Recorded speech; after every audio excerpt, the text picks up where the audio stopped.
The Honourable House Leader for the New Democratic Party. Mr. Speaker, my question is for the Minister of Justice. Issues with the police complaints process were raised by the Wortley report on police street checks and in the ongoing judicial review brought forward by Kerry Lowe.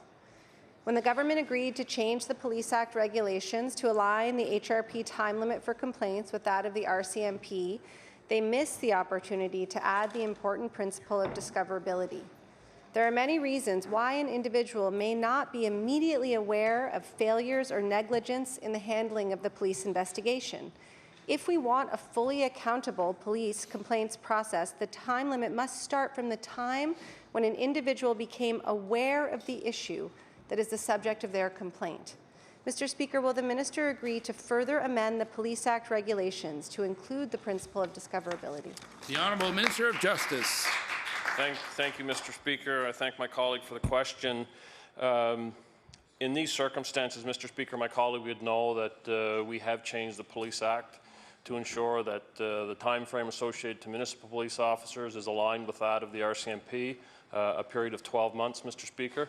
We've also addressed, Mr. Speaker, in those amendments to the bill, the issue of discoverability that my colleague references by allowing the Police Complaints Commissioner to use his or her discretion, Mr. Speaker, in extending that time frame, which speaks to the point my colleague references. We've had multiple legal eyes on this particular subject, Mr. Speaker, with the objective in achieving what my colleague has identified, and we believe that the amendments we've made address discoverability.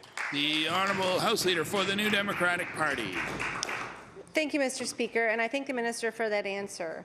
I would say that discretion addresses the issue, but it doesn't solve it. Mr. Speaker, the Limitation of Actions Act was introduced in 2014 in order to acknowledge a nearly universally accepted principle that time limits in legislation ought to start from the time the alleged wrongdoing was discovered. That act amended the Land Registration Act, the Marketable Titles Act, the Personal Property Security Act, the Sydney Steel Corporation Sale Act, but not the Police Act. This troubling omission is well illustrated by Kerry Lowe's situation. Mr. Speaker, when will the government take action to close this important legislative gap?